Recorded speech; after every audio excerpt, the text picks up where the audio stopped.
So, the Twickenham factor. We'll talk Italy, Scotland in a moment. I keep hearing about the Twickenham factor all week, as if it's magically England's best defence somehow of stopping Ireland. I mean, going by your tone, you're not convinced. I didn't see the Twickenham factor last year when France put the guts of 50 on them, Matt. I don't know. You've been there, obviously, as coach. You've been there as player. So, I mean, Twickenham factor. A load of media nonsense? Twickenham's a hard place to go. To me, Eden Park's the hardest place to go in the world. Probably Ellis Park. Twickenham's, coming around that third place. But Ellis Park and Eden Park are only hard places because the opposition play incredibly well there. So, this is not a great English side. They're in a period of change and flux. And our home ground is only as strong as a home team. But it is an intimidating place. We don't want to downplay that. But in the same breath, I've just got to say this is a great Irish side. This is the best Irish side I've ever seen. That doesn't guarantee they're going to win today.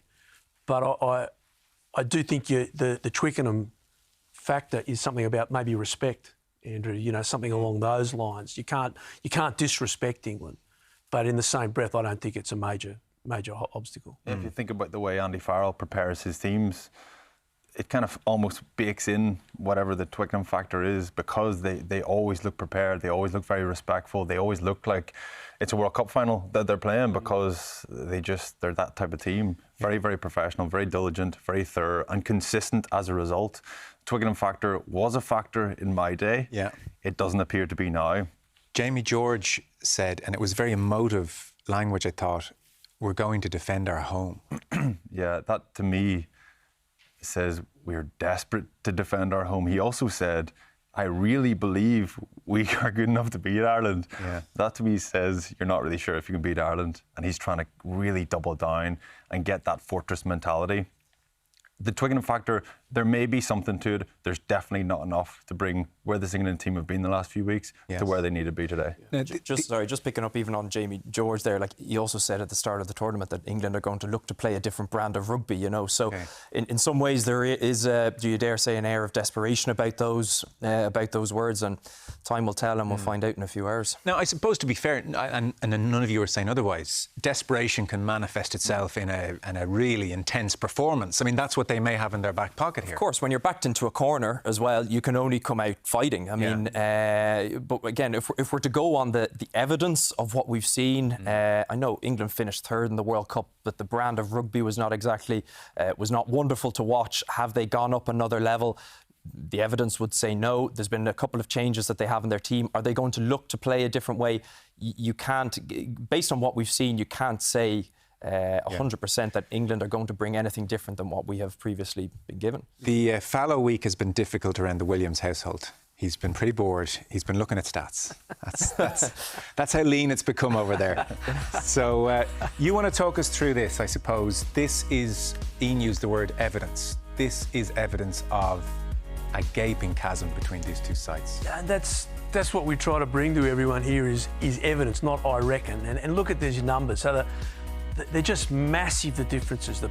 These are the points there, the first one. 5, this is averaging per game. 5 tries per game to 2. You look at the numbers, carries, metres gained, offloads, ruck speed, passes. The only metric that Ireland are behind their English counterparts is in penalties. And Ireland have given away a lot of penalties, more than double of what England have given away. And it's not just like 1% or 2% from those numbers. The numbers are just vast in the comparison between the two teams, Andrew. Yeah, absolutely. I mean, that says it all. Really, look at that first. It's all the way down.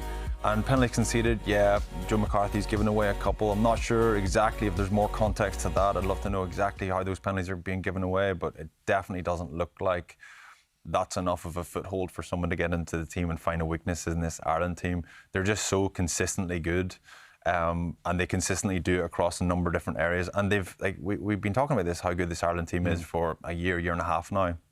And they continue to expand their game, challenge themselves, bring in another dimension to their game. And Jack Crowley's contributed enormously in that regard as well. So this team seems to be getting better and better. Yeah, it's not to say Ireland are by any means unbeatable here. I did see the line this morning that of Ireland's 14 tries in the Championship, 13 have come courtesy of line-out.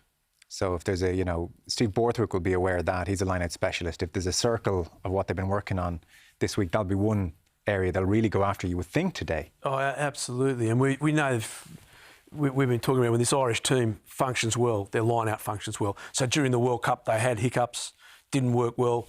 Paul's got it back on track. Paul O'Connell, the line-out coach, has got it back on track. I think there's one other number in there that we didn't put up, but it's the number of errors the English are making, and that, like, they made 22 turnovers and 24 handling errors. Like, it's just impossible for a team to put their game plan out when you're making that number of errors. Well, on that, Ian, I'm curious for your thoughts on this. So we'll come to the blitz defence in a moment, because that's the headline figure. Yeah. But the media hack in me loves a good old leak from the camp. And the Daily Telegraph went big this week. Frustration in England camp as blitz defence is prioritised over attack. So Telegraph Sport, speaking to people in and around the camp, it's a leaky festival. One prominent back touched the ball once in an entire training session. And there's a sense, Telegraph Sport, the team not happy, frustration in the camp, more time spent on the blitz defence and not on attack. Now, to what extent they're not happy or not, I don't know, but 25 handling errors suggest they're not finely tuned, and the players aren't loving it either. There's all kinds of bad around that story. Yeah, and 25 handling errors, it's not just that, it's usually 25 simple handling errors, and we'll see a few examples later on in some of the clips that we have. But it's, I suppose, there's a huge amount of talk around Felix Jones coming in from his experience in South Africa, and yes, this blitz defence, but I suppose if you do focus on that one area, and you become so focused on it, you forget about everything else. Now, I believe England are still good enough to play. They have good enough players to be able to evolve their game. And it just seems you've gone from Borthwick, his Leicester staff, they're trying to still implement the Leicester way because that's the way that they know, and other things seem to be left behind. We saw, I think Matt even said to us beforehand, there was 40 seconds when England wasted on box kicks and they were behind against Scotland. Now, does that indicate that there's a team that doesn't know how to try and get back and win a game? Is this a team that just tries and implements pressure by kick pressure, by defence pressure, and that's it? And if you fall behind, it's very difficult to try and get it back. What does it speak to that it's leaking in the papers already, 20 games into his tenure? Yeah, that says something about the environment, about how difficult some of the guys are finding it, and maybe what's being said outside of the camp. Then they're starting to say, yeah, we haven't really spent that much time with ball in hand. To me, though, it's excusable, it's understandable that they spend more time in defence. Defence wins games, to be fair, and especially with this England team. They tried to throw the ball around last weekend in the first half against Scotland. It didn't work, they coughed up the ball. There's balls ricocheting off lads' heads and all sorts. It looked like a circus. It was difficult to watch. And every time they did that, Scotland picked up the ball and they were ruthless off turnover. So maybe lesson learned there is, and they obviously, the Caterpillar Rock and the box kick, when they're chasing the game, they just went back to default. And from their perspective, hopefully they do go back to default, because that's their best chance of winning this game. Yeah. Make it stodgy. Yes. Slow the pace of the game down. Don't allow Ireland get that momentum and that ability to get in behind, because that's when they're ruthless.